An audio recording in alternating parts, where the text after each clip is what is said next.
Hey YouTube, I'm going to read you something I think is pretty interesting. It's by Charlie Reese, a former journalist for the Orlando Sentinel. Hope you enjoyed as much as I do, or did. Here goes. Politicians are the only ones in the world who create problems and then campaign against them. Have you ever wondered why Democrats and Republicans, if they are so opposed to deficits, why do we have deficits? Have you ever wondered why politicians hate high taxes and inflation? Why do we have high taxes and inflation? You and I don't propose the federal budget. The president does. You and I don't have constitutional authority to approve appropriation spending. The House of Representatives does. You and I don't write the tax code. Congress does. You and I don't set fiscal policy. Congress does. You and I don't control monetary policy. The Federal Reserve Bank does. 100 senators, 435 congressmen, 1 president, 9 Supreme Court justices, 545 human beings out of 300 million are directly, legally, morally, and individually responsible for the domestic problems that plague this country.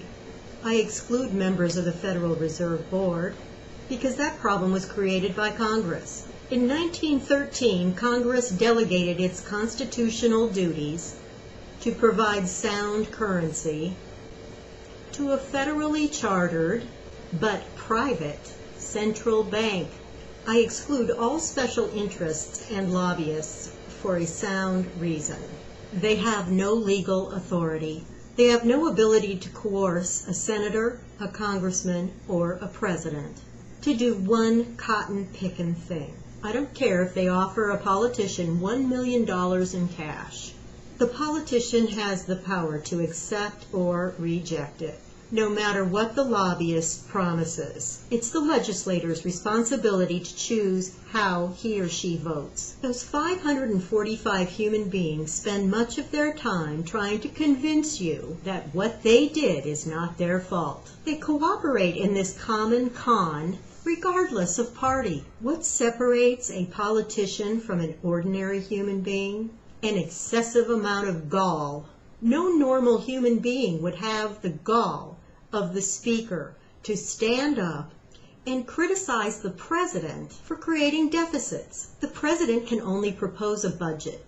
The Congress has the responsibility to accept it. The Constitution, which is the supreme law of the land, gives the sole responsibility to the House of Representatives for originating and approving appropriations and taxes. Who is the Speaker of the House? She's the leader of the majority party. She and fellow House members can approve the budget, any budget they want, not the president. If the president vetoes it, they can pass it over his veto if they agree to. It seems inconceivable to me that a nation of 350 million people cannot replace 545 who stand convicted by present facts of incompetence and irresponsibility. I can't think of a single domestic problem that isn't directly traceable to those 545 people. When you fully grasp the idea that 545 people exercise the power of the entire federal government,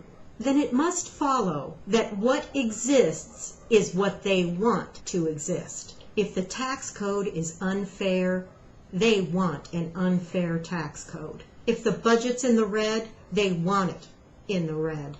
If the Army and Marines are in Iraq, they want them in Iraq. If they don't accept Social Security, but instead have an elite retirement plan, then they want an elite retirement plan. They vote their own pay raises because they want it that way. There are no unsolvable government problems. Do not let these 545 people shift blame to bureaucrats, whom they hire and can abolish their jobs, to lobbyists, whose gifts, advice, and bribes they can reject, to regulators, to whom they give power to regulate, and from whom they can take this power. Above all, Do not let them con you into the belief that there exists disembodied mystical forces like the economy, inflation, politics, that prevent them from doing what they take an oath to do. Those 545 people, and they alone, are responsible. They and they alone have the power.